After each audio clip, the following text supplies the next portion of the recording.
Now guys, one of the big things that we wanted to do with the channel was not just to focus on the estates that we have the privilege of shooting, but also to look at the multitudes of equipment that are available to us as guns. And one of the biggest bits of equipment that you will buy, or you will have to get to some degree when you start shooting or you are shooting, is a 4x4 or some form of truck, as I call them, to get you to your pegs and to get you to and across the estates that you decide to shoot on. Now, the selection of that is vast, and you will note that most of the time when you go on shoots you tend to see things like Discoveries, Range Rovers, pickup trucks and everything in between. Now some of those can be quite, shall we call it, different, but none of them are as different as this.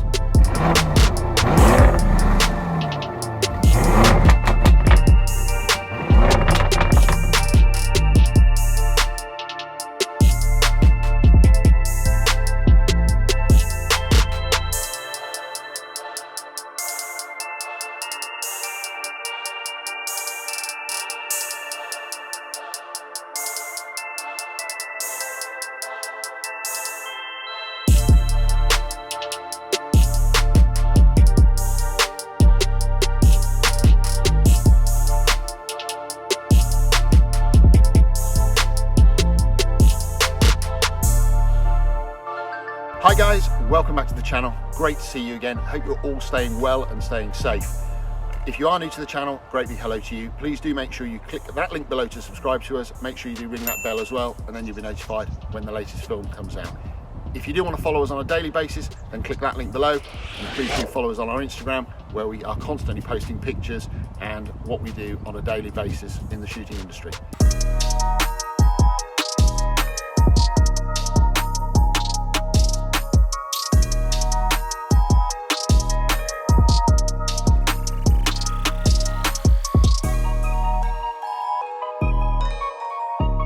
So guys, what we've got here is, as I've said, it's not just a 4x4, it's not just an SUV, it is, in my opinion, a monster of a 4x4. You know, yes, there are those Defenders, those Range Rovers, and all those lovely cars out there. Also, of course, you've got the Bentley Bentayga now as well, but hand on heart, you can't get much better than what we're looking at, and that's the wonderful Raging Bull from Lamborghini. Absolutely a stunning vehicle. What we've got here is an Urus, of course, which again, like I've already said, if you'd have asked me 5-6 years ago, are they ever going to do this, I'd have said, not on your Nelly, it's impossible. It's not Lamborghini's cup of tea. Well, guess what guys, they've done it, and they've done it better than better. This is absolutely beautiful. We've been very kindly loaned the vehicle, and I've been able to experience this car for now over a week. So I've been using it for a bit of everything really, but predominantly we've been looking at the ways that this vehicle is going to fit into ultimately those country pursuit experiences that we all have, which is, you know, going shooting, equestrian, polo, golf, and so forth and so forth. And that's exactly what Lamborghini have built this for.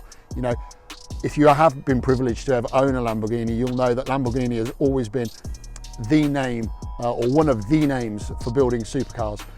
You know, and that started with their Miuras, their Countach, up to their Aventadors. Now, of course, we've got Huracan, and so on and so on. And it just goes on. And the technology behind these vehicles is absolutely phenomenal. The styling has always been brash. It's always been in your face. You know, and you know, if you speak to anyone that's into their cars, into their supercars, you'll know Ferrari is very much a prancing horse. Lamborghini, as I've already said, and as the badge states, is very much the Raging Bull. It's brutal, guys. And we'll have a quick walk round so you can have a good look at this car.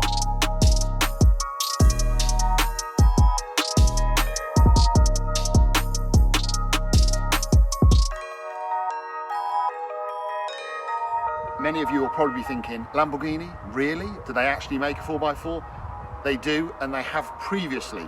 Previous one was, of course, their LM002, which, if anybody knows that or anybody has seen one of those, it was as big as a house, it was square, wasn't particularly very pretty, but it had that cult following. This is a whole different kettle of fish, and certainly with Volkswagen Audi Group now being involved and being the parent company at Lamborghini, the technology that they've brought to the table has just made this an even better car than what it already was.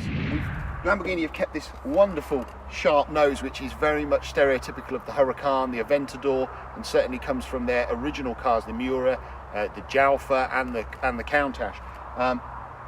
they've managed to keep a lot of the features of their brand, which is really, really nice. I've lived with the car now for a week, and it does do everything it says on the tin and some. It is aggressive, it is brutal, but in the same angle, it's also very, very usable. The outside of it is typically Lamborghini, very hexagonal in its shape. It's very sharp, defined edges. You know, very little is actually rounded, which makes it, really does make it stand out. I have to say, I love these sections of the grille. You know, these forks. I think if the devil did drive a car, he'd drive an Urus, and these to me just are a bit like a devil's fork.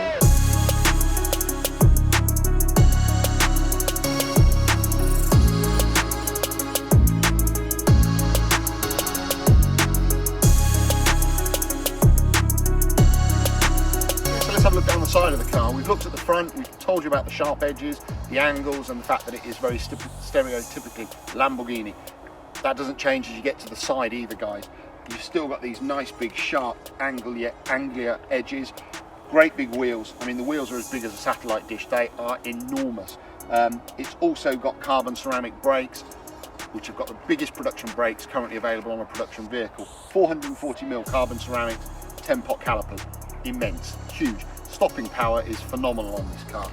As we work our way along, we obviously got your grille. You've got a little bit of an indication there as to the Italian brand's heritage with the stripes. This car flag. Absolutely. Go along, we've got carbon mirrors. It also has four-wheel steering, which is absolutely phenomenal. And I have to say, it did catch me out on the first couple of times that I drove it, especially when you're driving it quite hard, because it does actually put you into the corner a lot sharper than what you would with just a standard two-wheel drive vehicle. But all the same, absolutely phenomenal. Size-wise, guys, because let's be fair about it, size-wise is what it's all about when we're shooting, with the amount of equipment we've got to carry, the amount of things we have to put in the boot, the dogs, the guns, the slips, you name it, everything else. It's all about the boot space. So let's have a quick look around to the boot and we can have a quick look at that. So again, from the outside, you know, if we look at the boot, again, Lamborghini have kept their stereotypical sharp edges. You've got obviously the big splitter, you've got the great big 4 exhaust pipes, which are the size of drain pipes. You know, they're big enough to swallow a baby. They're absolutely huge. The other thing which I really like about this, and something that I think is, again, just giving a bit of a past nod to Lamborghini's heritage, is the fact that the back end of this car really does resemble the back end of the old Countach's, which is really, really nice. Obviously, you've got your Lamborghini branding and logo through the middle of the back. Again, everything is carbon fibre, so you've got your carbon fibre wing, and obviously you've got a little bit of carbon fibre on this bit of trim here. Boot size, obviously the boot is electric, operated by the key, but we'll do it on the hand for this moment. As you can see, guys, we've got a really, really good sized boot here. I've actually had the gun slips in here. Now the gun slips, to get them in, you do have to have them from corner to corner, but they will go in. That's a double gun slip bag. Obviously then it leaves you plenty of space for your boot bag, your cartridge bag, and everything else. Tweeds laying on the top.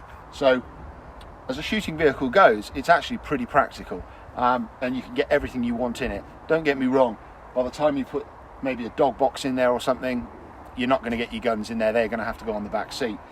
It does have the handy ski hatch through the middle though, so you could put your guns through the middle as well. This particular car has the 2-seat option in the back rather than the bench seat, which Lamborghini do offer as a variant. So hence you do have the ski hatch. On the bench seat, of course, you wouldn't have that.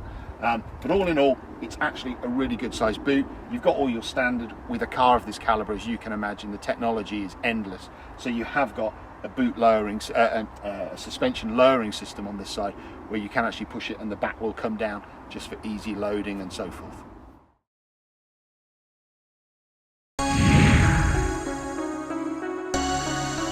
So also, guys, from a wheelchair perspective, obviously, you know, we still like to drive cars and we're still eligible to drive cars.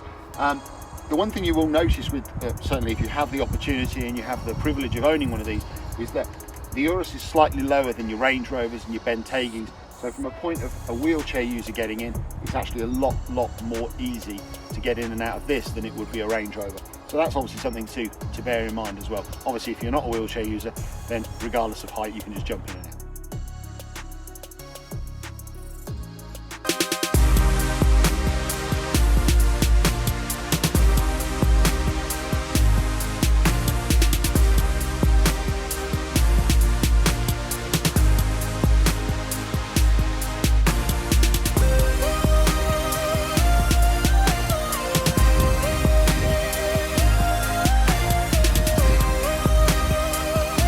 Guys, so now we're in the cabin of the Urus, and to be fair, there's enough leather in here that's probably taken a herd of cattle to furnish this vehicle with leather. It's absolutely beautiful. Everything's leather. Everything's got this lovely dual stitch on it. As I've said before, with a car of this calibre, it's absolutely laden with every gadget and every accessory you can imagine. So everywhere's carbon. You've got wonderful touch screens that obviously come from the Vlogg family, so they're pinched out of Audi's top-end vehicles. The car itself and what Audi have brought to this car is actually quite phenomenal, because the build quality now is stereotypically German. It's everything closes with a thud. Everything closes precisely. Whereas, you know, the old Lamborghinis of the day, they sounded great, they went great, but the build quality wasn't particularly fantastic. This is a whole different kettle of fish now, and they've really nailed this, I have to say. The only thing I would say, which is a negative, and it's a personal choice on my part, is these air vents at the top here. It's the one thing that I think have probably let the dash down. And I appreciate they are only an auxiliary, but I just think it would have been so much nicer, especially on this car with all the carbon trim, just to have those as carbon rather than those sort of flimsy plastic vents that they've got. The car comes with a Bang & Olufsen sound system, which is, again, second to none. They're a brand that's highly recognised. So all in all, guys, the car is phenomenal. The trim is exceptional. The build quality is superb. The power is phenomenal. The drive of the vehicle actually is quite strange, because when you've got it in the street mode, and Lamborghini have got this Anima system now, so you can change it from street mode. You can go into Corsa, which is of course their track mode, sport, snow, earth and sand modes. So you've got a varying different array of modes that you can select via the Anima control system, which makes this car ultimately practical in every condition, so they say. I think personally for me, the question that I would have to ask is whether or not you'd be comfortable to drive something like this across a field. I think the answer is it would get there, and I think you'd have great fun in getting there, even if it was getting a little bit stuck. But it's whether or not you'd actually be comfortable to drive something like this across a field, especially when you know how much this thing is. These things start at about £170,000. Particular car we're looking at today, and that we've had the privilege of having for the week, retails at a little under £260,000, which is the price of a small terraced house. So you've either got to live in a house, I suppose, or live in one of these. Personally, for me, I think I'd live in the car, because I have to say this is just such an impressive vehicle. But overall, you know, you can spec it even higher than that, and Lamborghini have their obviously ultimate design experience, so you can handpick certain things as well, and you can have certain things that are completely and utterly bespoke to you. And then of course you've got the aftermarket wraps and everything else that quite a few of these seem to be having. So all in all, the car is phenomenal, and it is something that I think, yes, everybody would want. It's whether or not you could actually live with it on a daily basis. And I think the reality of it is you can easily live with it on a daily basis. Pootling to the shops, it will do it. Nipping you along the motorway in comfort for people with luggage, it will do it. Blipping it about country roads and having some fun with it, it will do it. Popping it on the track, it will do it. It is just boils back down to the fact of whether or not, as your only four-wheel drive vehicle in the family, if that is the case, whether or not you'd actually want to put two wet dogs in the back, your muddy boots, and then drive it across a field. And that's what the choice is. It's a bit like, I suppose, having a fillet steak and deciding whether or not you want to put ketchup on it or not. You can, but would you really want to?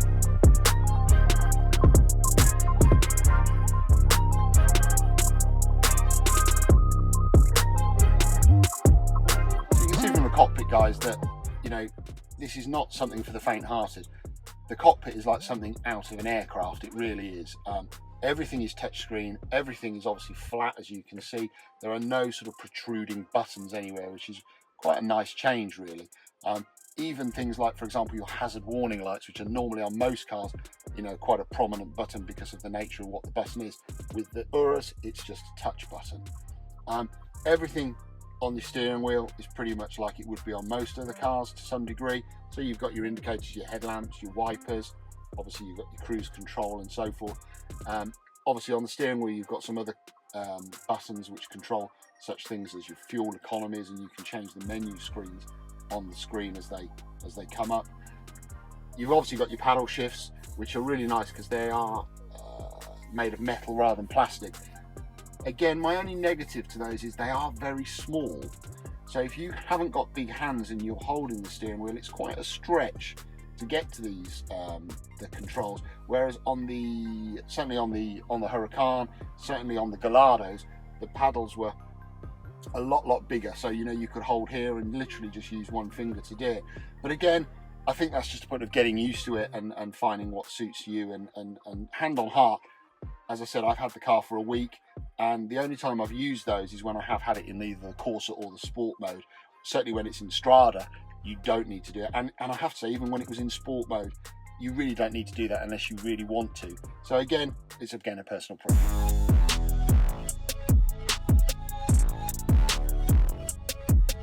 Starting the car up is an experience in itself.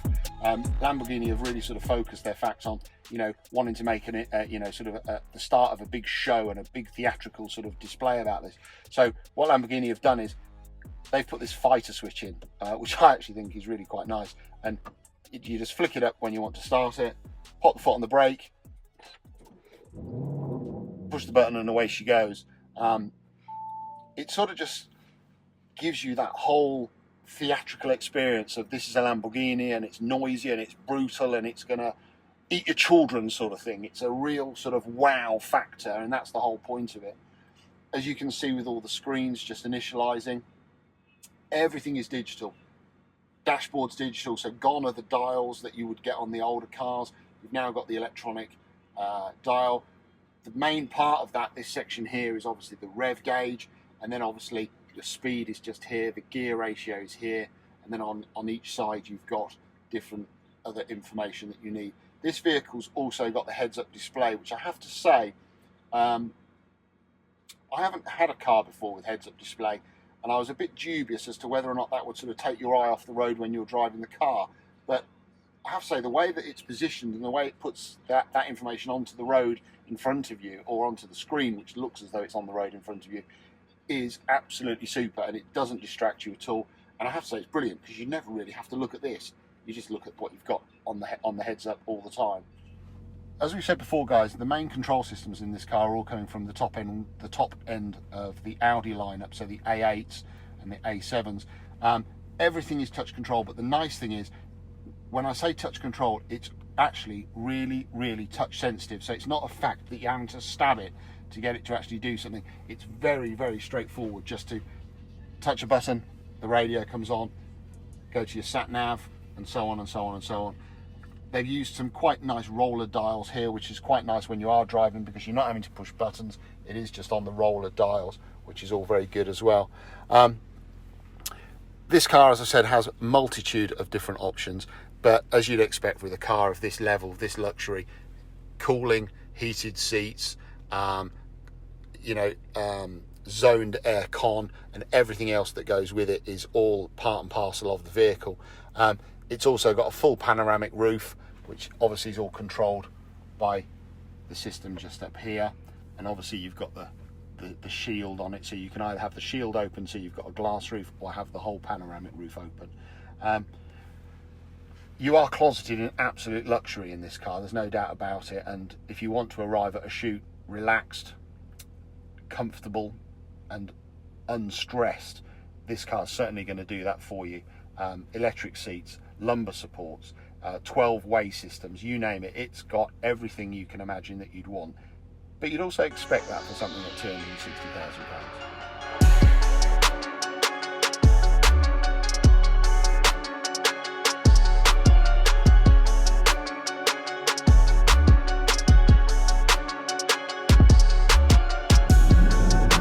So guys, we've spoken about Urus, what it looks like.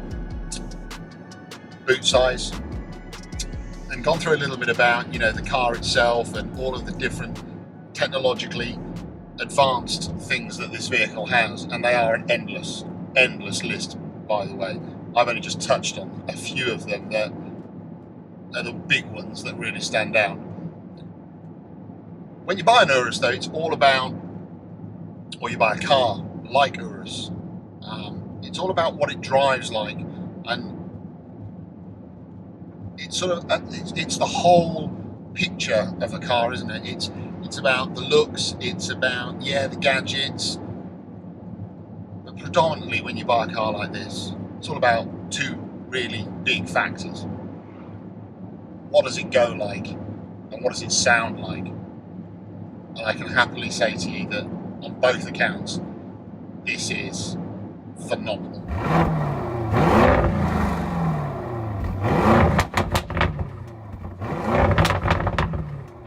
Sound-wise, it's amazing.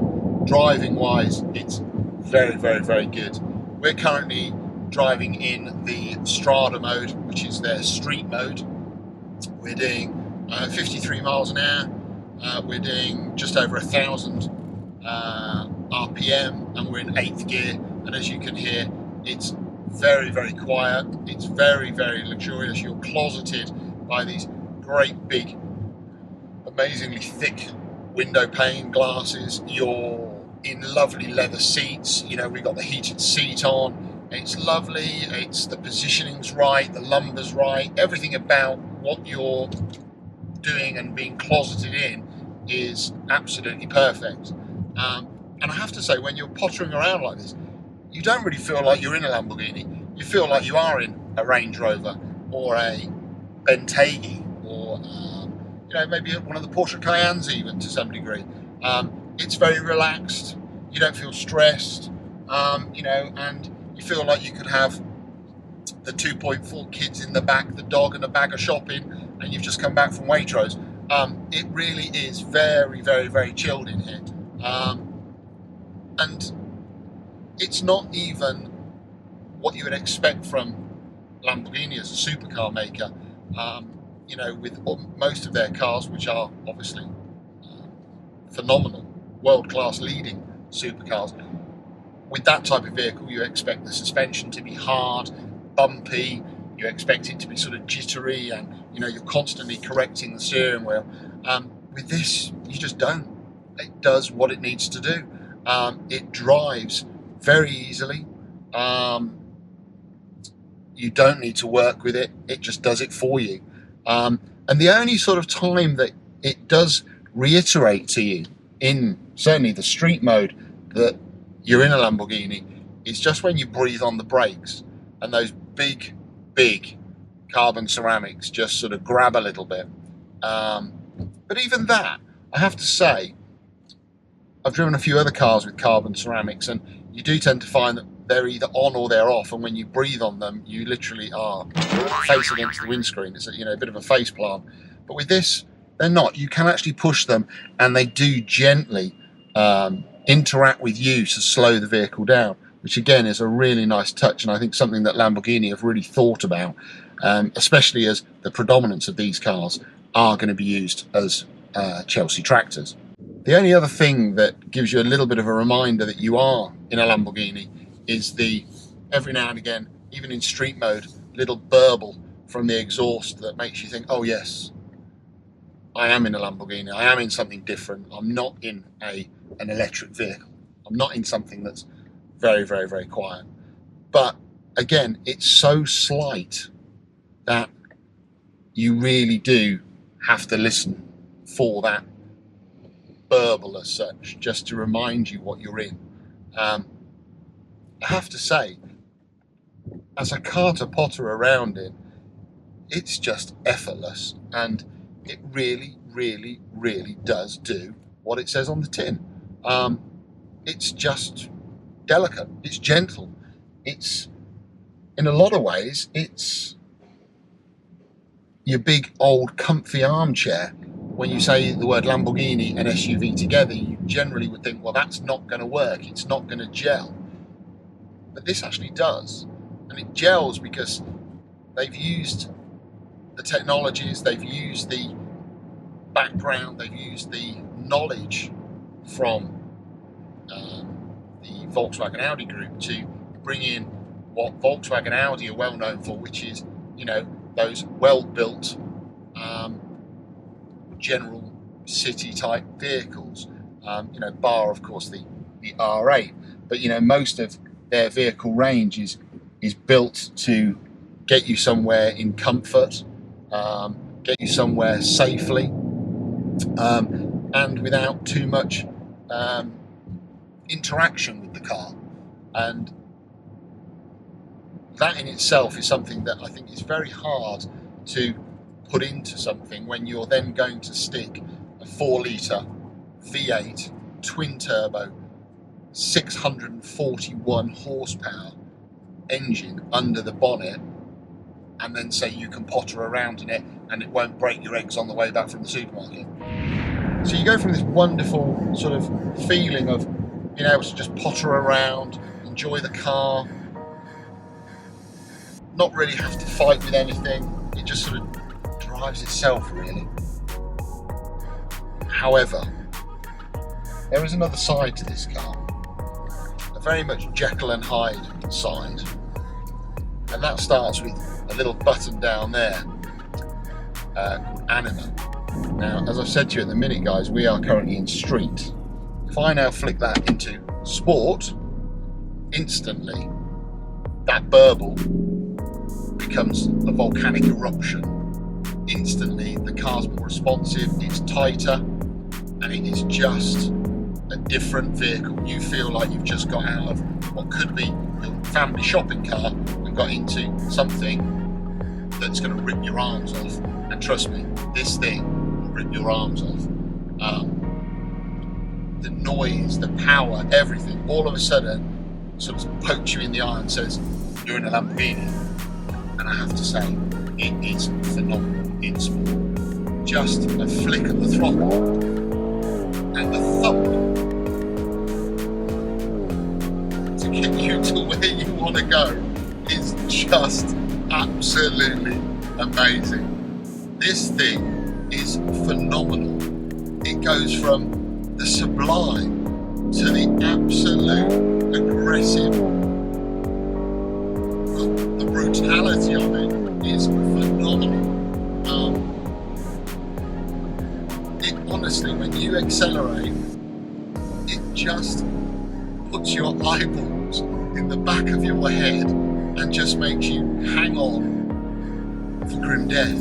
It is absolutely superb. When it's down changing through the box, it's blipping that throttle for you. Now this doesn't have a dual clutch system on it, and it is only an 8-speed gearbox, but the noise and the when you change it up and down on it is just superb. It blips that throttle for you, gives you that little burble, and it gives you that little pop and a bang, and it makes you sort of think, you know, it lets the world know you're arriving, and the fact that you are in a Lamborghini, and the fact that, you know, look at me. You know, the only thing this thing doesn't have is flashing lights and a flag off the roof to say I've arrived. But trust me, you don't need that, because wherever you're going, someone's going to hear you coming from 5 or 6 miles away. The noise is absolutely tremendous. It is unbelievable. The whole context of how this car drives, however, in this mode is completely different. You know, you are moving the steering wheel, you are correcting it, you are doing everything that you would do if you were driving a Huracan, a Gallardo, or a 430, or a 488, or something like that. It has gone into its supercar mode. It's gone backwards, and it says to itself, I'm a Lamborghini, I need to do this, and I should be doing that, and this is how we do it with Lamborghini. And I have to say, the boys at Lamborghini have got this very, very, very right. If you want a car 1 minute that's got the wife, the kids, or the husband and the kids, and bags of shopping and the dogs in the back, you've got it with an Urus. But then when you want to de-stress and you want to have a bit of time to yourself, where you just want to get out and just enjoy the country roads, wow, you've still got it with an Urus. And to be able to do that so simply by the flick of a button, I think is very, very, very special. As some of you will know, I'm a biker, really, so, you know, riding motorbikes is where my passion lies. But I have to say, Lamborghini have always got very close to replicating the feel of a motorbike for me, and certainly with Gallardo, Huracan, you know, it's probably one of the closest things that I can actually say drives as close to riding a bike. And when Lamborghini first said to me about the Urus, and I first was introduced to the Urus at Millbrook, I actually thought it was a bit of a gimmick, I have to say, but these guys have really got this right. The feel, the way it handles, the drive, everything about this car is just right. And I think it's very rare these days that you actually get a product that is 100% what it says on the tin. I love it, I have to say, in true Simon Cowell style. I don't like it, I love it. The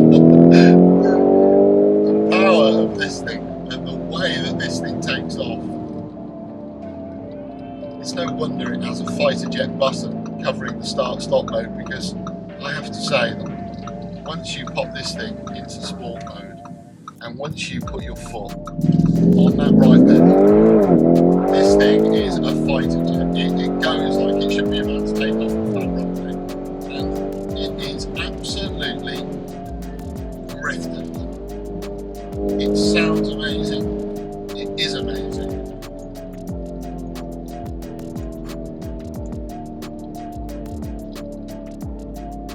It handles tremendously well, and that four-wheel steering is just superb. And then at the flick of a switch,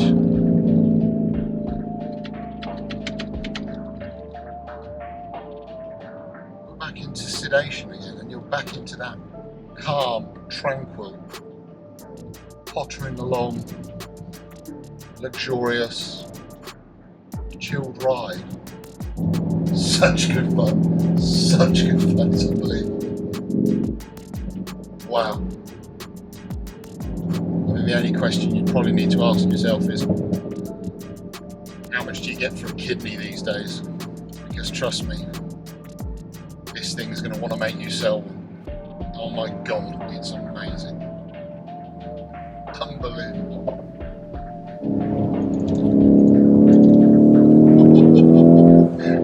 Wow, this is more than good fun.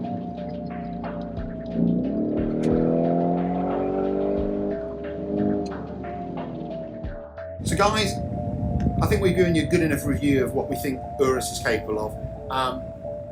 For me, hand on heart, I don't really want to give it back, so I'm not going to bother. I'm going to disappear.